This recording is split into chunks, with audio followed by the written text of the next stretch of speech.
نحمده ونصلي على رسوله الكريم اما بعد فاعوذ بالله من الشيطان الرجيم بسم الله الرحمن الرحيم رب اشرح لي صدري ويسر لي امري واحلل عقدة من لساني يفقهوا قولي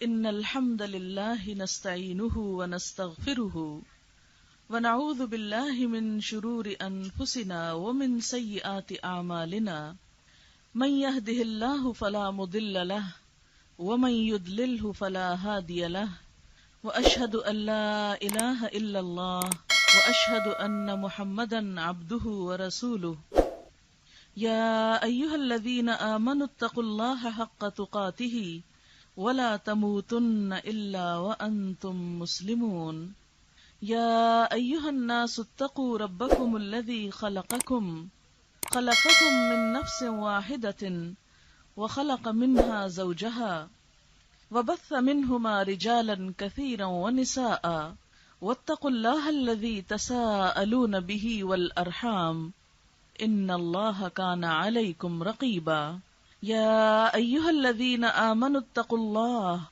وقولوا قولا سديدا يصلح لكم أعمالكم ويغفر لكم ذنوبكم ومن يطع الله ورسوله فقد فاز فوزا عظيما وقال رسول الله صلى الله عليه وسلم والله إني لأخشاكم لله وأتقاكم له ولكني أصوم وأفطر وأصلي وأرقد وأتزوج النساء فمن رغب عن سنتی فلیس منی۔ شکر اور تعریف اللہ تعالیٰ کے لیے ہے، ہم اسی سے مدد چاہتے ہیں اور اسی سے اپنے گناہوں کی معافی چاہتے ہیں۔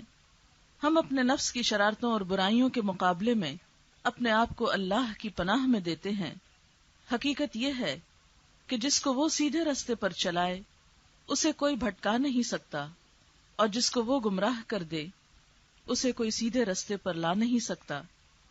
اور میں گواہی دیتا ہوں کہ اللہ کے سوا کوئی معبود نہیں، اور میں گواہی دیتا ہوں کہ محمد صلی اللہ علیہ وسلم اللہ کے بندے اور اس کے رسول ہیں۔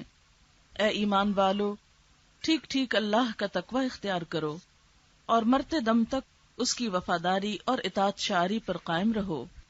اے لوگو، اپنے رب کے غضب سے بچو جس نے تمہیں ایک جان سے پیدا کیا اور اسی جان سے اس کا جوڑا پیدا فرمایا، اور پھر ان دونوں کے ذریعے بہت سے مرد اور عورتیں دنیا میں پھیلا دیے۔ اس پالنے والے اللہ کی ناراضگی سے بچتے رہنا جس کا واسطہ دے کر تم ایک دوسرے سے اپنے حقوق مانگتے ہو، اور رشتہ داروں کے حقوق کا پاس اور لحاظ رکھو۔ یقین جانو اللہ تمہاری نگرانی کر رہا ہے۔ اے ایمان والو، اللہ سے ڈرتے رہو اور جچی تلی مضبوط بات زبان سے نکالو۔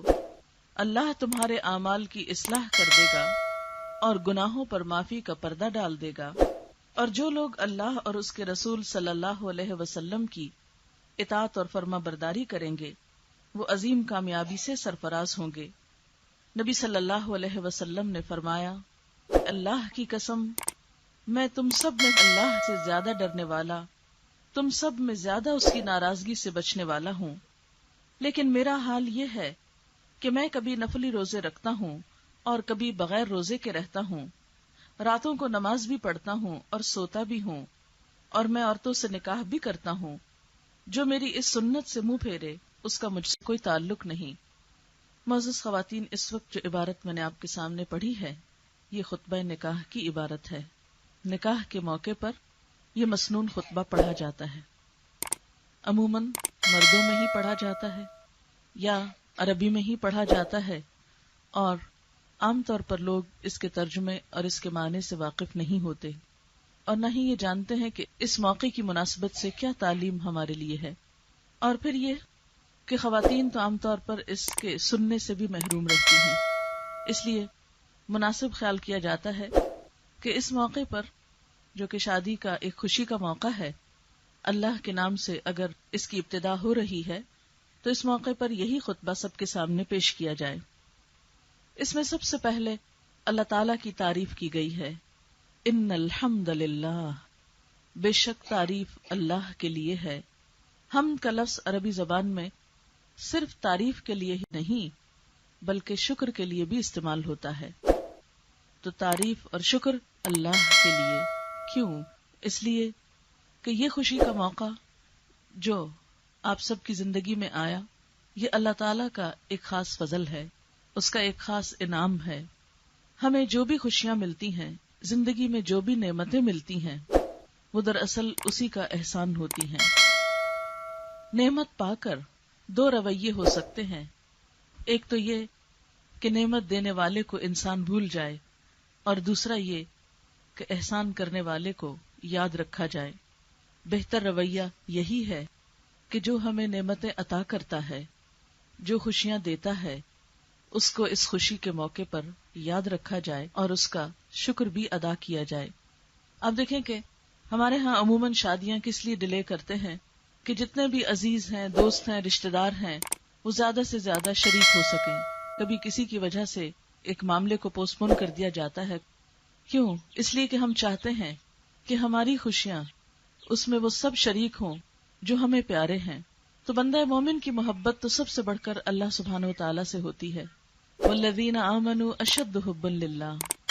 مومن کی خوشیاں تو اس وقت تک مکمل نہیں ہوتی جب تک ان میں اس کا نام نہ ہو، اور پھر سب سے بڑھ کر خوشی کے موقع پر اس کا شکرانہ نہ ہو. تو ان الحمد للہ، بے شک شکر اللہ کے لیے ہے، تعریف اسی کے لیے ہے.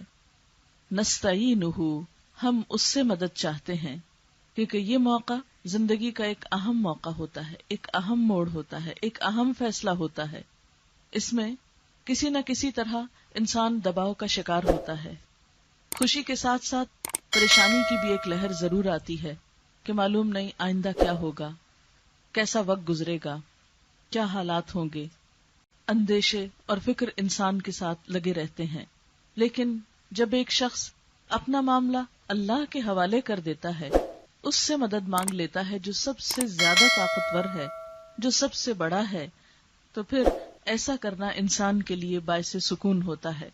سکون اور اطمینان کے علاوہ جس کام میں اللہ کی مدد شامل ہو جائے اور جس میں اس کی تائید شامل ہو، پھر انسان اس میں کبھی نقصان نہیں اٹھاتا.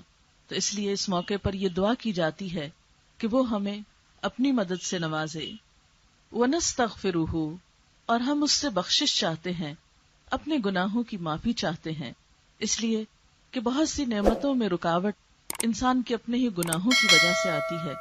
جیسا کہ ایک حدیث میں آتا ہے کہ بسا اوقات ایک رزق جو بندے کو ملنا ہوتا ہے، وہ اس لیے روک لیا جاتا ہے کہ بندہ اللہ تعالیٰ کی ناراضگی کا کوئی کام کر لیتا ہے اور وہ اللہ تعالیٰ کے فضل اور رحمت سے محروم ہو جاتا ہے. اس لیے اس خوشی کے موقع پر اس سے معافی چاہنا، کیونکہ وہ تو ہمیں خوشی دے رہا ہے. کہیں ایسا نہ ہو کہ ہمارا کوئی عمل جانے یا انجانے میں ایسا ہو کہ جس سے وہ ناراض ہو جائے. تو اپنے پیاروں کو ناراض کر کے تو خوشی کی کوئی بات باقی نہیں رہتی. اس لیے نستغفرہ، اور ہمیں ویسے بھی دعا مانگنے کے ساتھ ساتھ اپنے عمل کی طرف بھی توجہ رکھنی چاہیے، کیونکہ بسا اوقات ہم خوشی کے موقع پر ہی اس کی ناراضگی کے کام کرتے ہیں.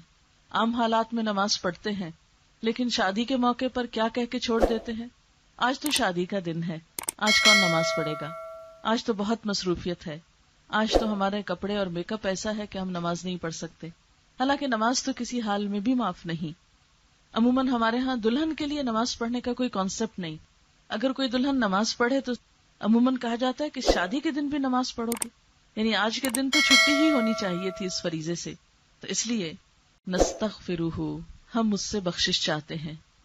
پھر عموماً یہ بھی ہوتا ہے کہ جب سب لوگ اکٹھے ہوتے ہیں، رشتہ دار دوست مل کر بیٹھتے ہیں، تو بعض اوقات زبان سے ایسی باتیں بھی نکل جاتی ہیں جو کسی کی دل آزاری کا سبب ہو سکتی ہیں. بعض اوقات کسی کے لباس یا کسی کی بات پر انسان ہنس پڑتا ہے، جبکہ اسلام میں اس چیز سے منع کیا گیا ہے کہ انسان کسی کا بھی مذاق اڑائے، کسی کے بارے میں بھی برا بول اپنی زبان سے نکالے. لیکن عموماً جب بہت خوشی کا موقع ہوتا ہے، سب مل جل کر ایک دوسرے کو سپورٹ کر رہے ہوتے ہیں، تو ایسی باتیں بھی زبان سے ہو جاتی ہیں. بعض اوقات عرصہ دراز کے بعد کچھ لوگ ملتے ہیں تو بھولے بسرے شکوے شکایتیں بھی انسان کہہ بیٹھتا ہے. ایسی چیزیں جہاں بندوں کا دل خفا کرتی ہیں، وہاں اللہ تعالیٰ کی ناراضگی کا سبب بھی ہوتی ہیں۔ عموماً یہ دیکھا گیا ہے کہ شادی کے موقع پر بعضوں کو چھوٹی چھوٹی باتوں پر لوگ اتنے حساس ہوتے ہیں، اتنے ٹچی ہو جاتے ہیں کہ عمر بھر ان کو نہیں بھولتے۔ مثلاً اگر بارات کو بٹھانے میں کوئی کمی بیشی ہو جائے، یا کھانا کھلانے میں، یا کسی طرح کی عزت افزائی میں کسی طرح کی کوئی کمی ہو جائے، تو آپ نے دیکھا ہوگا کہ لوگ سال ہر سال تک اس کو مینشن کرتے رہتے ہیں کہ شادی کے دن ہمارے ساتھ ایسا سلوک کیا گیا تھا، پنکھا نہیں تھا، کھانا نہیں تھا، وغیرہ وغیرہ، جبکہ بہت سارے لوگوں کی موجودگی میں ایسے معاملات ہو ہی جایا کرتے ہیں۔ ایسی سب چیزوں پر انسان اپنے رب سے معافی مانگتا رہے کہ ہم سے کسی کو تکلیف نہ پہنچے۔ مسلمان کی پہچان یہ بتائی گئی ہے، المسلم من سلم المسلمون من لسانہ ویدہ، مسلمان تو وہ ہے جس کی ہاتھ اور زبان سے دوسرے مسلمان محفوظ رہیں، کسی دوسرے کو تکلیف نہ پہنچے۔ عام حالات میں بھی ہمیں اپنے آپ کو دوسروں کو تکلیف دینے سے روکنا چاہیے، اور یہ اسی وقت ہو سکتا ہے جب ہمارے اندر صبر ہو، ہمارا دل بڑا ہو۔ جن لوگوں کے دل چھوٹے ہوتے ہیں، جن لوگوں کی سوچ چھوٹی ہوتی ہے، وہ دوسروں کی چھوٹی چھوٹی باتوں کو مائنڈ کرتے رہتے ہیں، اور اس طرح اپنی زندگی کو بھی حرام کرتے ہیں اور دوسروں کے لیے بھی مشکلات پیدا کرتے ہیں۔ اور خصوصاً شادی کے بعد ازدواجی زندگی میں اس کی خوشیوں کا تو راز ہی اس میں ہے کہ دونوں ایک دوسرے کے لیے دل کو بہت بڑا کر لیں، ایک دوسرے کے لیے قربانی کر کے خوشی کے مواقع پیدا کریں۔ اس میں اگر دونوں ہی اپنے لیے خوشی کا سامان سوچیں گے، صرف اپنی ذات کا فائدہ سوچیں گے، صرف اپنے بھلے کی بات سوچیں گے اور دوسرے فریق کو نظر انداز کر دیں گے، تو پھر خوشیاں نہیں ہو سکتی۔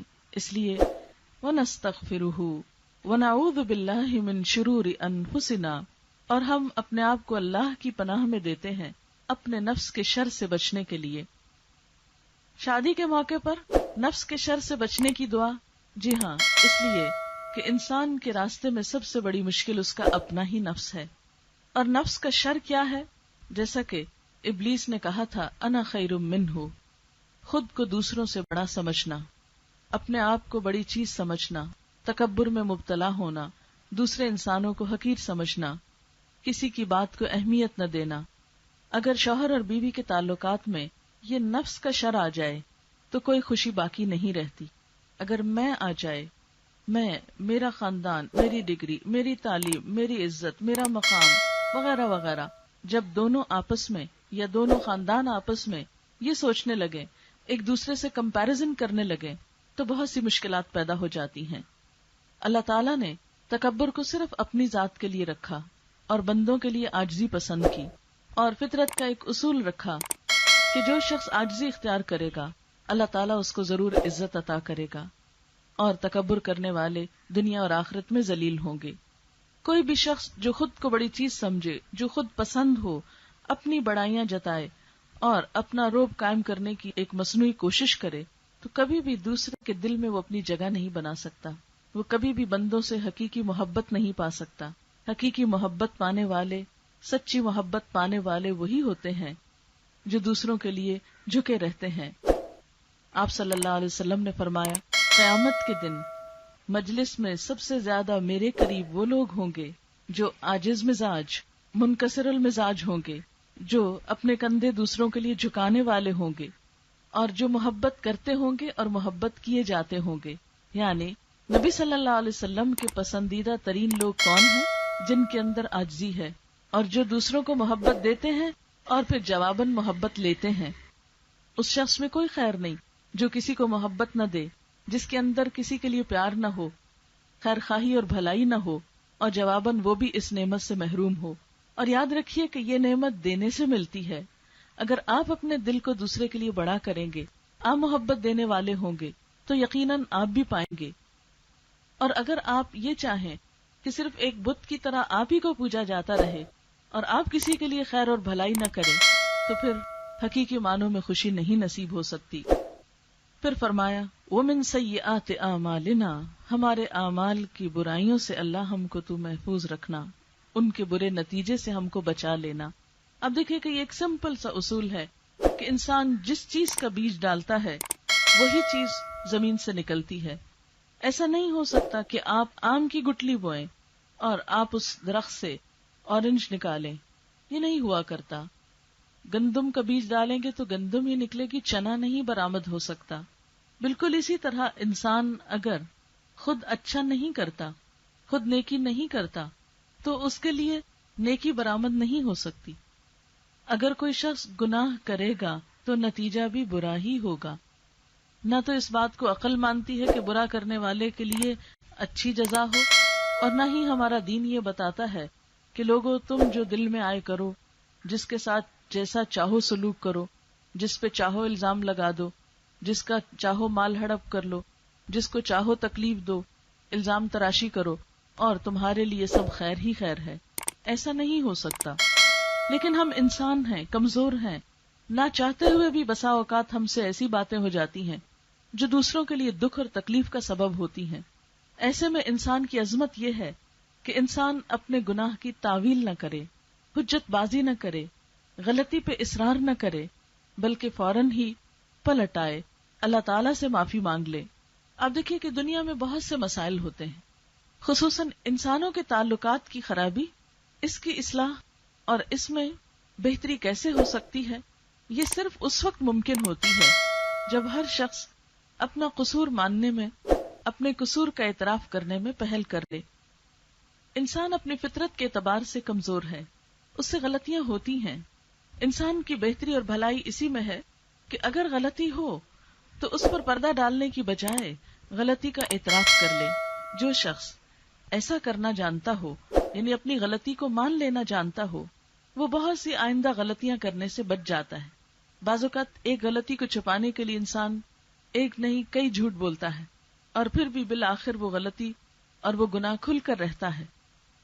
لیکن اگر انسان پہلے ہی درجے پر مان لے، ایڈمٹ کر لے، تو اس میں وقتی طور پر تو بہت تلخی ہوتی ہے، پریشانی کا سبب بھی ہوتا ہے، لیکن آخر کار انسان کے لیے ایک خوشی اور اعتراف کے بعد سکون کی لہر اس کے دل میں آتی ہے۔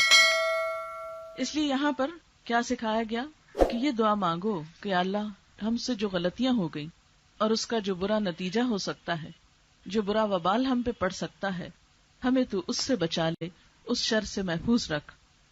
پھر اس کے بعد فرمایا کہ جس کو اللہ ہدایت دے اسے کوئی بھٹکا نہیں سکتا، جسے وہ بھٹکا دے اس کو کوئی ہدایت نہیں دے سکتا۔ اللہ تعالیٰ کا قانون ہدایت کیا ہے؟ وہ یہ ہے کہ وہ اس کو سیدھا رستہ دکھاتا ہے جو اس کی طرف رجوع کرتا ہے، جو سیدھا رستہ چاہتا ہے۔ وہ اس معاملے میں زبردستی نہیں کرتا۔ اگر وہ کرنا چاہتا تو جس طرح اس نے ستاروں کو پابند کیا اپنی رفتار کا، جس طرح اس نے ہوا کو پابند کر رکھا ہے، بادلوں کی ایک ڈائریکشن متعین کر رکھی ہے کہ جدھر کو وہ چاہتا ہے ادھر وہ چلتے ہیں، اسی طرح وہ انسانوں کے لیے بھی ایک ڈائریکشن متعین کر دیتا، انسانوں کو بھی مجبور محض بنا دیتا اور ان کی اپنی کوئی مرضی نہ ہوتی۔ لیکن اس نے ایسا نہیں کیا، اس نے انسانوں کو آزادی دی اور پھر ان پہ چھوڑ دیا کہ وہ اپنے لیے کیا پسند کرتے ہیں، کیا چاہتے ہیں، اور جس طرف ایک انسان خود مڑتا ہے اللہ تعالیٰ اسی طرف کے راستے اس کے لیے آسان کر دیتا ہے، انہی راستوں کو کھول دیتا ہے۔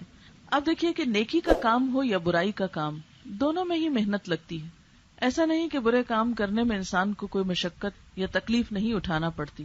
چور کو چوری کرنے کے لیے اپنی ذہانت استعمال کرنا پڑتی ہے، رسک لینا پڑتا ہے، خوف کا شکار ہوتا ہے، مشکل اٹھانی پڑتی ہے، جسمانی قوت بھی اس کی لگتی ہے، لیکن آپ نے دیکھا ہوگا کہ وہ اپنی ساری قوتوں کو ایک برے کام میں استعمال کرتا ہے، اللہ تعالیٰ اس کے لیے اسی کو آسان کر دیتے ہیں۔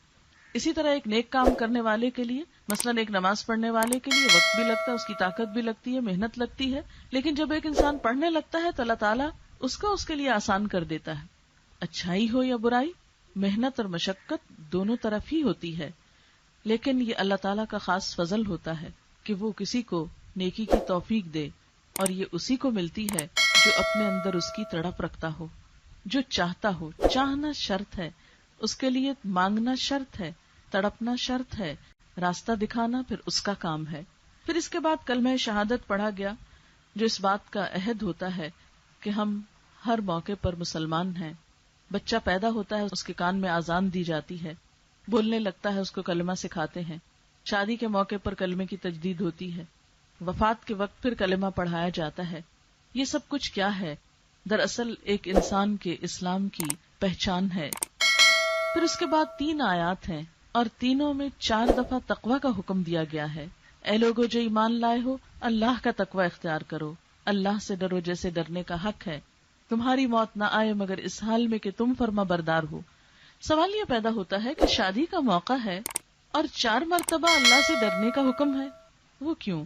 عام طور پر ہم یہ سمجھتے ہیں کہ شاید شادی کی خوشیوں کا انحصار زیادہ مالدار ہونے پر ہے، زیادہ اچھا گھر اور زیادہ اچھی جاب کے ہونے پر ہے، شاید اس طرح انسان کو خوشیاں مل جاتی ہیں۔ لیکن آپ نے دیکھا ہوگا کہ بہت سے لوگ جو اچھے گھروں میں رہتے ہیں لیکن ازدواجی زندگی کے خوشی اور سکون سے محروم ہوتے ہیں، جو اچھی جاب کرتے ہیں مگر گھر کا سکون ان کو میسر نہیں ہوتا، جن کے پاس دنیا کا بڑا نام اور شہرت ہے لیکن گھر کی دنیا میں ان کے لیے ویرانی ہی ویرانی ہے۔ تو اس سے کیا پتہ چلتا ہے کہ دنیاوی مادی خوشیوں پر ازدواجی خوشیوں کا انحصار نہیں ہے۔ اس رشتے میں خوشی اسی وقت ہوتی ہے جب انسان کے دل میں خدا کا خوف ہو اور صرف اللہ سے ڈرتے ہوئے وہ دوسرے کا حق دے۔ مثلا بہت سے مقامات پر شوہر اور بیوی کو کوئی اور نہیں دیکھتا، ان کے درمیان کوئی اور نہیں موجود ہوتا، ایسے میں ایک فریق دوسرے پہ جتنا ظلم ڈھالے کوئی اور اس کا گواہ نہیں ہو سکتا، اور پھر جب وہ لوگوں کے سامنے آئے تو ایک دوسرے پہ الزام تراشی کر دے تو اس میں کوئی بھی صحیح فیصلہ نہیں کر سکتا۔ کسی بھی جھگڑے میں، کسی بھی زیادتی میں کون حق پر ہے اور کون ناحق ہے، یہ فیصلہ انسان خود کر سکتا ہے، اور اس معاملے میں سچا وہی ہو سکتا ہے جس کے دل میں خدا کا خوف ہو، جسے اس بات کا ڈر ہو کہ اس کے نامہ اعمال میں ایک ایک لفظ لکھا جا رہا ہے۔ بعض اوقات دیکھا گیا ہے شوہر اپنی بیویوں پہ بہت ظلم و ستم کرتے ہیں اور بعد میں بالکل انکار کر دیتے ہیں کہ نہیں، کچھ بھی نہیں کہا، ہمارا تو کوئی قصور ہی نہیں، اور لوگ بھی نہیں مانتے۔ وہ کہتے ہیں جی ہمارے ساتھ تو یہ شخص اتنا اچھا، اتنا پولائٹ ہے، اتنا خوش اخلاق ہے، اتنا بہترین انسان ہے، یہ تو مان ہی نہیں سکتے کہ یہ کسی کے ساتھ کوئی زیادتی بھی کر سکتا ہے۔ اور دوسری طرف بیوی کا حال یہ ہوتا ہے کہ وہ اس کے ظلم تلے پسی ہوئی ہوتی ہے۔ اسی طرح وائس ورسا، بعض اوقات ایک بیوی بظاہر دیکھنے میں بہت اچھی ہو سکتی ہے لیکن شوہر کے معاملے میں اس کا کوئی دل نہیں ہوتا، کوئی اس کی اٹیچمنٹ نہیں، کوئی اس کا تعلق نہیں، کوئی خیر خواہی نہیں۔ تو ایسے میں عموماً جب تعلقات خراب ہوتے ہیں تو دیکھا گیا ہے کہ دونوں ایک دوسرے پر بسا اوقات غلط الزام لگانا شروع کر دیتے ہیں۔ اسی طرح ساس بہو کے تعلقات جب خراب ہوتے ہیں تو اس میں بھی بعض اوقات ناروا باتیں ایک دوسرے پر جڑ دی جاتی ہیں۔ ان سب چیزوں کا ازالہ اسی وقت ہو سکتا ہے جب انسان کے دل میں خدا کا خوف، جب اس کو پتا ہو کہ کسی پر الزام لگانے سے میری 60 سال کی نیکیاں برباد ہو سکتی ہیں، تو پھر انسان بھول کر بھی کسی کے اوپر جھوٹا الزام نہ لگائے اور کوئی زیادتی نہ کرے، بلکہ اپنے حق سے کم لینے پہ تو راضی ہو جائے مگر ظلم پہ کبھی راضی نہ ہو۔ اس لیے اللہ تعالیٰ بار بار اپنے سے ڈرنے کو کہتے ہیں کہ خدا سے ڈرو، خدا سے ڈر کر معاملہ کرو گے تو تمہاری زبان کسی کو اذیت نہ دے گی، تم کسی کا مال نہیں کھاؤ گے، تم کسی کو ستاؤ گے نہیں، تم کسی کے ساتھ زیادتی نہیں کرو گے۔ اور اتنا تقوی کا حکم شاید ہی کسی اور معاملے میں ہو۔ ماں اور بچوں کے درمیان تعلق میں کوئی تقوی کی بات نہیں کی گئی، بہن بھائیوں کے تعلق میں اس کا ذکر آتا ہے، لیکن سب سے زیادہ ذکر تو شوہر اور بیوی کے تعلقات میں آتا ہے۔ اور پھر اس خطبے کے آخر میں فرمایا کہ اصل کامیابی اس کی ہے جو اللہ اور اس کے رسول کی اطاعت کرے۔ تو آئیے مختصراً دیکھتے ہیں کہ اللہ اور اس کے رسول صلی اللہ علیہ وسلم کی اطاعت اس معاملے میں کیا ہوگی، یعنی شوہر اور بیوی کو ایک دوسرے کا خیال رکھنے کے لیے کیا کرنا ہوگا۔ اس میں کچھ فرائض تو میں شوہر کے بتاؤں گی جو بیویوں کے حقوق ہیں، اور پھر کچھ فرائض بیویوں کے جو شوہر کے حقوق ہیں۔ سب سے پہلی بات تو اللہ تعالیٰ نے مردوں کو یہ حکم دیا ہے قرآن پاک میں کہ وہ بیویوں کے ساتھ اچھا سلوک کریں۔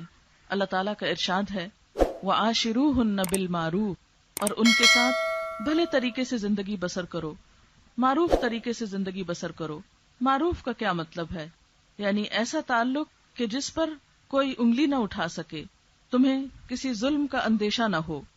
پھر اسی طرح نبی صلی اللہ علیہ وسلم نے خاص طور پر تلقین کرتے ہوئے فرمایا کہ بیویوں کے معاملے میں خدا کا خوف کرو۔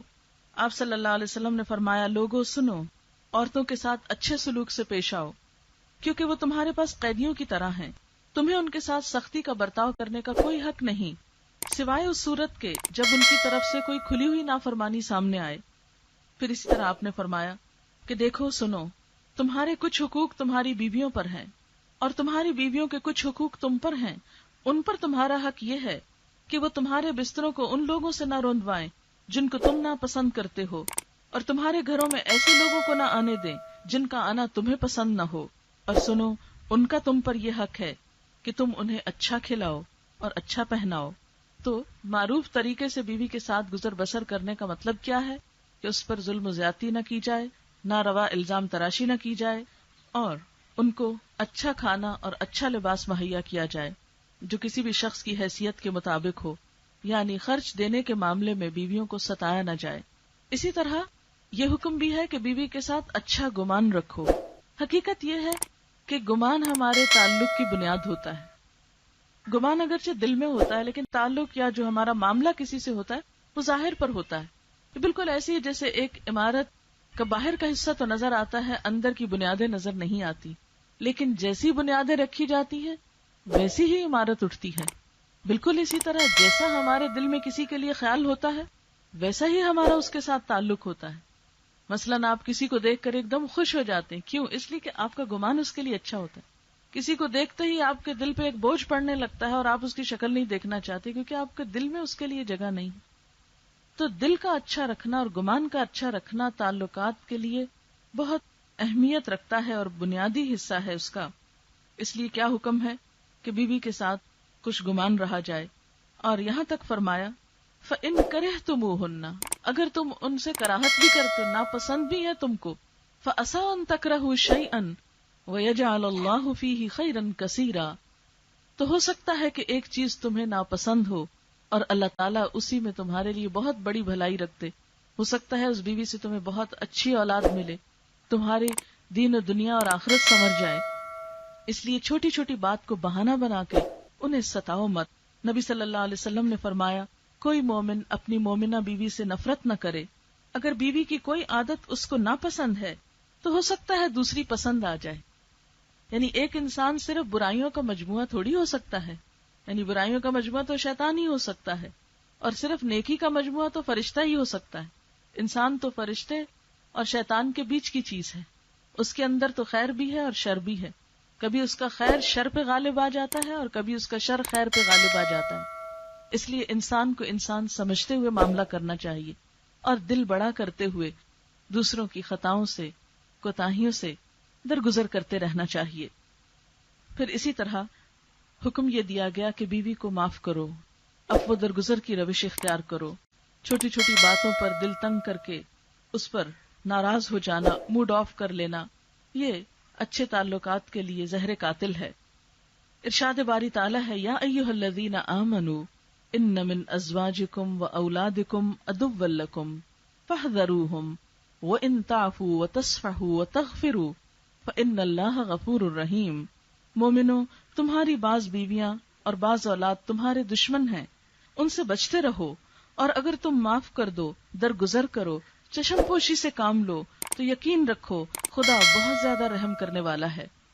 معاف کرنے کے لیے 3 الفاظ ہیں قرآن پاک میں جو مختلف جگہوں پر آئے، لیکن جب گھر والوں سے معاملہ ہو تو یہ تینوں اکٹھے کر دیے گئے کہ ان کے ساتھ تو چونکہ زیادہ معاملہ ہے اور ان کے اندر باہر ہر چیز سے تم واقف ہو، لہٰذا ان کی بہت سی کمزوریاں تمہارے سامنے آئیں گی. ایسے میں چھوٹی سی بات کو بہانہ بنا کے رشتوں کو کاٹو مت، ایک دوسرے کو ستاؤ مت. معاف کرنا سیکھو، 1 بار 2 بار 3 بار، بار بار، کیونکہ اس کے بغیر گزارا نہیں ہو سکتا. پھر فرمایا کہ بیوی کے ساتھ خوش اخلاقی کا برتاؤ کیا جائے، محبت سے پیش آیا جائے. آپ صلی اللہ علیہ وسلم نے فرمایا کامل ایمان والے مومن یعنی مکمل ایمان ان مومنوں کا ہے جو اپنے اخلاق میں اچھے ہیں. یعنی جب تک اخلاق اچھا نہ ہو تو ایمان مکمل نہیں ہوتا. اور تم میں سب سے اچھے لوگ وہ ہیں جو اپنی بیویوں کے حق میں سب سے اچھے ہوں. یعنی کسی انسان کے اخلاق کا پیمانہ یہ نہیں کہ اس کے کولیگز کیا کہتے ہیں اس کو یا باہر اس کا کیسا نام ہے، یہ دیکھا جائے گا کہ اس کی بیوی کے نظر میں اس کا مقام کیا ہے، کیونکہ حقیقی پیمانہ تو اسی کے پاس ہے جانچنے کا. باہر وقتی طور پر انسان تھوڑی دیر کے لیے تو اچھا بن کر آ سکتا ہے، لیکن کسی کی حقیقی اچھائی اسی وقت کھلتی ہے جب وہ اپنے گھر والوں کے سامنے ہوتا ہے. حضرت عائشہ فرماتی ہیں کہ میں نبی صلی اللہ علیہ وسلم کے ہاں گڑیوں سے کھیلا کرتی تھی، میری سہیلیاں بھی میرے ساتھ کھیلتی. جب آپ تشریف لاتے تو سب ادھر ادھر چھپ جاتی، آپ ان کو ڈھونڈ ڈھونڈ کر میرے پاس بھیجتے تاکہ وہ میرے ساتھ کھیلیں. اس سے آپ دیکھیے کہ پیغمبر کا اسوہ حسنہ کیا ہے کہ وہ اپنی بیوی کے ان جذبات کا بھی کتنا خیال رکھتے ہیں. عموماً آپ دیکھیے کہ شادی سے پہلے لڑکیوں کو اپنی دوستیں بہت پیاری ہوتی ہیں، بعد میں بھی ان کا دل انہی کی طرف کھنچ رہا ہوتا ہے کہ کسی طرح جائیں ملیں، لیکن ہوتا کیا ہے کہ میکے سے سسرال کا فاصلہ اور پھر سسرال سے آگے اور جگہوں کا فاصلہ، تو پیچھے لوگوں کے ساتھ مل نہیں سکتے. یا پھر یہ کہ اگر ایک شہر میں بھی رہتے ہیں تو عموماً سسرال والوں کو پچھلے رشتہ داروں اور دوستوں سے ملنا پسند نہیں آتا. یہ معلوم نہیں ہمارے معاشرے میں ایسی خرابی کیوں ہے. عموماً یہ دیکھا گیا ہے کہ بہن بھائیوں سے ملنے کو ناپسند کرتے ہیں. اگر بہو کے بہن بھائی آ گئے تو ان کو ناگواری سے دیکھا جاتا ہے، ماں باپ کا آنا پسند نہیں کیا جاتا. اسی لیے شاید ہمارے کلچر میں ماں باپ اپنے آپ کو روک کے رکھتے ہیں بیٹیوں کے گھر جانے سے. پھر اسی طرح دوستوں کا آنا پسند نہیں کیا جاتا، جبکہ حضور صلی اللہ علیہ وسلم حضرت عائشہ کی دوستوں کو ڈھونڈ ڈھونڈ کے آپ کے پاس بھیجتے تھے کہ وہ کھیل سکیں، کیونکہ ایک بیوی یا ایک عورت کے کچھ اپنے بھی جذبات ہو سکتے ہیں، کچھ اپنے بھی ہابیز اور انٹرسٹ اور کوئی پسند کی چیزیں ہو سکتی ہیں. یعنی شادی کا مطلب غلامی نہیں. ایسا نہیں کہ انسان اپنی مرضی سے کوئی بات نہ کر سکے، اپنی مرضی سے کسی کے پاس جا نہ سکے اور مکمل طور پر انسان اس طرح ماتحت ہو جائے کہ اس کی اپنی کوئی خوشی، کوئی پسند، کوئی جذباتی باقی نہ رہے. اسلام نے عورت کے جذبات کو اہمیت دی ہے. پھر اسی طرح ہم دیکھتے ہیں کہ ایک بار حج کے موقع پر حضرت صفیہ کا اونٹ بیٹھ گیا، وہ سب سے پیچھے رہ گئی. نبی صلی اللہ علیہ وسلم نے دیکھا کہ وہ زارو قطار رو رہی ہیں. آپ رک گئے اور اپنے دست مبارک سے چادر کا پلو لے کر ان کے آنسو پونچھنے لگے. یہ سب کے سامنے پوچھ رہے تھے. آپ آنسو پوچھتے جاتے اور وہ بے اختیار روتی جاتی. آج آپ دیکھیں کہ رونے والی عورت کو تو مزید رلایا جاتا ہے. یعنی اگر کوئی کسی وجہ سے روتا ہو تو دوسروں کی نظر میں اس کا کوئی مقام نہیں ہوتا، پسند نہیں کیا جاتا. کئی دفعہ تو ایسی بے حسی دیکھنے میں آئی ہے لوگوں میں کہ روتوں کو روتا چھوڑ کر اپنی خوشی کے اور سامان ڈھونڈ لیے جاتے ہیں. پھر اسی طرح شوہر کی ذمہ داری ہے کہ پوری فراخ دلی سے بیوی پر خرچ کرے. آپ صلی اللہ علیہ وسلم نے اس کے بارے میں فرمایا، ایک دینار تو وہ ہے جو تم نے خدا کی راہ میں خرچ کیا، ایک وہ ہے جو تم نے کسی غلام کو آزاد کرنے میں خرچ کیا، ایک وہ ہے جو تم نے کسی فقیر کو صدقے میں دیا، ایک وہ ہے جو تم نے اپنے گھر والوں پہ صرف کیا. ان میں سب سے زیادہ اجر و ثواب اس دینار کا ہے جو تم نے اپنے گھر والوں پہ خرچ کیا. عموماً یہ دیکھا گیا کہ لوگ سمجھتے ہیں شاید کسی فقیر کو دینا یا غریب کو دینا زیادہ ثواب کا کام ہے، اور گھر والوں پہ خرچ کرنا اس کا تو شاید کوئی ثواب نہیں. یہ ایک غلط تصور ہے ہمارے ہاں. چونکہ گھر والوں پہ خرچ کرنا فرض ہے تو فرض کی ادائیگی کا اجر ہے. اس کا یہ مطلب نہیں کہ غریب فقیر کو نہ دیں، ان کو بھی ان کا حق دیں، لیکن گھر والوں کو بھول کر نہیں، ان کو بائی پاس کر کے نہیں، ان کی ضروریات کو ختم کر کے نہیں، بلکہ ان کی ضروریات کو پورا کر کے. پھر اسی طرح شوہر کی ذمہ داری ہے کہ بیوی کی تعلیم و تربیت کا بھی اہتمام کرے، خصوصاً دین کی تعلیم شوہر کی ذمہ داری ہے. قرآن پاک میں اللہ تعالیٰ فرماتے ہیں، یا ایھا الذین آمنوا قوا انفسکم واہلیکم نارا، اے لوگو جو ایمان لائے ہو، اپنے آپ کو اور اپنے گھر والوں کو آگ سے بچاؤ. یعنی صرف ان کی دنیا کی فکر ہی نہیں کرو، ان کی آخرت کی فکر بھی کرو. نبی صلی اللہ علیہ وسلم نے فرمایا، جب کوئی مرد رات میں اپنی بیوی کو جگاتا ہے اور وہ دونوں مل کر 2 رکعت نماز پڑھتے ہیں تو شوہر کا نام ذکر کرنے والوں میں اور بیوی کا نام ذکر کرنے والیوں میں لکھ لیا جاتا ہے. حضرت عمر رضی اللہ تعالی عنہ جب رات کے وقت عبادت کے لیے اٹھتے تو اپنے گھر والوں کو بھی جگاتے اور پھر یہ آیت پڑھتے، وَأْمُرْ أَهْلَكَ بِالصَّلَاةِ وَاصْطَبِرْ عَلَيْهَا، اپنے گھر والوں کو نماز کا حکم دو اور خود بھی اس پر قائم رہو. یعنی شوہر کی ذمہ داریوں میں اہل خانہ کی دینی تعلیم و تربیت بھی ہے. پھر اسی طرح عورت کی بھی کچھ ذمہ داریاں ہیں. بیوی کے فرائض میں اہم ترین ذمہ داری شوہر کی اطاعت کرنا ہے. قرآن پاک میں اللہ تعالیٰ فرماتے ہیں، فَالصَّالِحَاتُ قَانِتَاتٌ، نیک عورتیں فرما بردار ہوتی ہیں، شوہر کی اطاعت کرنے والی ہوتی ہیں. نبی صلی اللہ علیہ وسلم نے یہاں تک فرمایا، کوئی عورت شوہر کی اجازت کے بغیر روزہ نہ رکھے. یعنی نفلی عبادت میں بھی شوہر کی رضامندی ضروری ہے. آپ صلی اللہ علیہ وسلم نے فرمایا، وہ لوگ جن کی نمازیں ان کے سروں سے اوپر نہیں جاتی، یعنی اگرچہ وہ بہت نمازی بھی ہوں تو نماز قبول نہیں جب تک کہ اپنا یہ عمل درست نہ کریں. اس غلام کی نماز جو اپنے آقا سے فرار ہو جائے جب تک کہ واپس نہ آ جائے، اور اس عورت کی نماز جو شوہر کی نافرمانی کرے یہاں تک کہ وہ اس سے باز نہ آ جائے. پھر اسی طرح بیوی کی ذمہ داریوں میں ہے اپنی آبرو اور عزت و عصمت کی حفاظت کرنا، تاکہ شوہر کے دل میں کوئی شک و شبہ نہ پیدا ہو.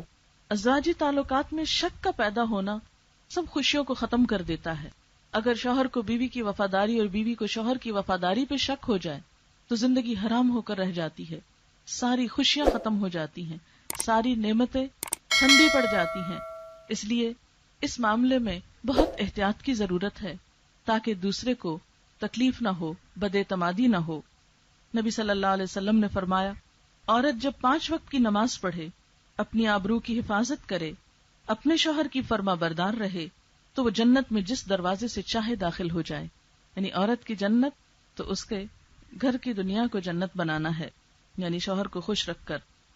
حضرت معاذ بن جبل کہتے ہیں کہ نبی صلی اللہ علیہ وسلم نے فرمایا، خدا پر ایمان رکھنے والی عورت کے لیے یہ جائز نہیں کہ وہ اپنے شوہر کے گھر میں کسی ایسے کو آنے کی اجازت دے جس کا آنا شوہر کو پسند نہ ہو، اور گھر سے ایسی حالت میں نکلے جب نکلنا شوہر کو پسند نہ ہو۔ عورت شوہر کے معاملے میں کسی دوسرے کی بات نہ مانے، حتیٰ کہ شادی کے بعد پھر پیرنٹس کی بات بھی نمبر 2 پہ آ جاتی ہے۔ پہلی بات شوہر کے ساتھ اور اپنے گھر کے ساتھ ہے، لیکن عموماً دیکھا گیا کہ ماں باپ اپنی محبت میں بسا اوقات بیٹیوں کے گھر خراب کر دیتے ہیں، پیچھے سے ان کو بہت سی نصیحتیں کر کے جو شاید اگلے گھر والوں کے لیے اتنی قابل قبول نہیں ہوتی۔ جب انسان شادی کر دے تو بس اللہ کے حوالے کر دے، اچھی بات کا مشورہ دے اور بہت زیادہ دوسروں کے معاملات میں انٹرفیئرنس نہیں کرے، کیونکہ انٹرفیئرنس پیرنٹس کی طرف سے بعض اوقات دونوں کے تعلقات کو خراب کر دیتی۔ مثلا ماں باپ اصرار نہ کریں کہ آج تو تم ضرور ہمارے ہاں آؤ، ہو سکتا ہے شوہر کا کہیں اور لے جانے کا دل ہو، تو شادی کے بعد شوہر کا حق ماں باپ سے بڑھ کر ہوتا ہے، کیونکہ اس کے بغیر زندگی کی گاڑی نہیں چل سکتی۔ اگر دونوں ایک نئی زندگی، ایک نیا گھر اور ایک نیا خاندان بنانے میں ایک دوسرے کے ساتھ کوآپریٹ نہیں کریں گے، ایک دوسرے کے مددگار نہیں ہوں گے، تو زندگی کی گاڑی چلنا مشکل ہے۔ یہ بات عام طور پر آپ نے سنی کہ شوہر اور بیوی ایک گاڑی کے 2 پہیے ہیں، تو وہ 2 پہیے جب اپنی اپنی جگہ پر لگے ہوتے ہیں اور دونوں ہی موونگ کنڈیشن میں ہوتے ہیں، اس میں کوئی پنکچر نہیں ہوتا یا ہوا صحیح بھری ہوتی ہے، ان کی ویل بیلنسنگ ہوتی ہے، تو تبھی گاڑی صحیح چلتی ہے۔ تو بالکل اسی طرح گھر کی گاڑی بھی جبھی صحیح چلتی ہے کہ جب دونوں اپنا اپنا ذمہ پورا کریں، ذمہ داری نبھائیں، اور دونوں ایک دوسرے کے ساتھ کوآپریٹ کریں، اور دونوں کے درمیان ایک عدل و انصاف کی فضا ہو، کسی ایک کے حقوق مارے نہ جا رہے ہوں، ورنہ گھر کی فضا خوشگوار نہیں ہو سکتی اور زندگی کا سفر بہت کٹھن اور دوبھر ہو جایا کرتا ہے۔ پھر اسی طرح عورت کا یہ فرض بھی ہے کہ اپنی گفتگو، اپنے لباس، اپنے اخلاق کے ذریعے شوہر کا دل جیتے۔ پھر شوہر کی خاص ضرورت کے لیے بھی بیوی کو انکار نہیں کرنا چاہیے، کیونکہ اس معاملے میں بھی اللہ تعالیٰ نے ناراضگی کا اظہار کیا ہے جب کوئی دوسرے کی فطری ضرورت کو نظر انداز کرے اور توجہ نہ دے۔ پھر اسی طرح محبت کا اظہار کرنا چاہیے۔ بعض اوقات ہم ایسی چیزوں کو فار گرانٹیڈ لیتے ہیں، ہم سمجھتے ہیں کہ بس شادی ہوگی اور شادی کا مطلب ہے کہ دونوں ایک دوسرے کو چاہتے ہی ہوں گے، اور دل میں چاہت ہے تو زبان پہ لانے کی کیا ضرورت ہے۔ بعض لوگ اس کو اپنی انا کے خلاف سمجھتے ہیں کہ ہم ایسے ہی گئے گزرے کہ ہم اپنے منہ سے ایسی بات بولیں، دوسرے کو اہمیت نہیں دینا چاہتے۔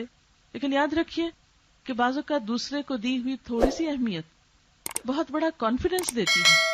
اللہ تعالیٰ نے مرد کی فطرت ایسی بنائی ہے کہ اسے ایک سہارے اور ایک سپورٹ کی ضرورت رہتی ہے، اسے ایک ہمدردی کی ضرورت رہتی ہے، اور وہ ہمدردی اس کو جب بیوی کی طرف سے ملتی ہے تو اس کے لیے زندگی میں کامیابیوں کے دروازے کھول دیتی۔ کیوں یہ بات کہی گئی کہ ہر بڑے آدمی کے پیچھے ایک عورت کا ہاتھ ہوتا ہے، یعنی ایک مشہور محاورہ ہے، کیونکہ بیوی اگر شوہر کے ساتھ مختلف چیزوں میں کوآپریٹ کرے تو بڑے بڑے مار کے وہ مار سکتا ہے، بڑے بڑے اہم کام کر سکتا ہے۔ لیکن بعض اوقات آپ نے دیکھا ہوگا کہ لوگ اپنے کام میں، اپنے بزنس میں، اپنی جاب میں پوری طرح ذہنی طور پر حاضر نہیں ہوتے، اور اس میں بھی بسا اوقات پیچھے سے کوئی گھریلو ڈسٹربنس، بے چینی اور پریشانی ہوتی ہے۔ تو اس معاملے میں بہت سی ایسی چیزوں سے بے نیاز کرنا چاہیے، بہت سے غم اپنی ذات پہ لے کر دوسرے کے لیے خوشی کا سامان پیدا کرنا چاہیے، تاکہ وہ مثلا ملک و ملت کے بڑے فائدوں کے لیے، انسانیت اور بھلائی کے بڑے کاموں کے لیے آگے بڑھ سکیں۔ ایک دفعہ کچھ خواتین حضور صلی اللہ علیہ وسلم کے پاس آئیں، ان کی ایک نمائندہ تھی، وہ کہنے لگی یا رسول اللہ صلی اللہ علیہ وسلم، مرد تو جہاد کرتے ہیں، نمازوں میں شریک ہوتے ہیں، مسجدوں میں جاتے ہیں، بڑے بڑے کام کرتے ہیں، اور ہم گھروں میں بیٹھی بچے پالتی رہتی ہیں، ہم تو اجر اور نیکی میں بہت آگے نہیں بڑھ سکتے۔ تو آپ نے فرمایا کہ جب تم میں سے کوئی اپنے شوہر کی خوشی کا خیال رکھتی ہے تو گھر بیٹھ کر اس سارے اجر کو پا لیتی ہے جو شوہر باہر جا کے کما رہا ہوتا ہے۔ یعنی عورت کے گھر میں نماز بھی اس اجر سے کم نہیں جو شوہر مسجد میں پڑھنے کو جا رہا ہے، یا کسی بھی نیکی اور خیر اور بھلائی کے کام میں، مثلا جو لوگ آرمی کو سرو کر رہے ہیں یا کسی اور اہم عہدوں پر ہیں، اب دیکھیے اس وقت ہمارے حال یہ ہے کہ بعض اوقات آپ کسی بھی دفتر میں جائیں تو لوگ اپنی سیٹس پہ نہیں ملتے، پتہ چلتا ہے کہ جی وہ تو ہاسپٹل گئے ہوئے ہیں بچے کو لے کر. حالانکہ اگر اتنی سی ذمہ داری ایک عورت نبھا لے تو ایک مرد کے دفتر میں ہونے کی وجہ سے بہت سے لوگوں کے لیے آسانی ہو سکتی ہے. بعض اوقات چھوٹے چھوٹے جھگڑوں اور مشکلات میں پڑ کے ملک و ملت کا بہت سا کام اور خدمت خلق کا بہت سا کام متاثر ہوتا ہے. ایسے معاملات میں بیویوں کے لیے لازم ہے کہ وہ شوہروں سے تعاون کیا کریں. پھر اسی طرح آپ صلی اللہ علیہ وسلم نے فرمایا، نکاح سے بہتر کوئی چیز دو محبت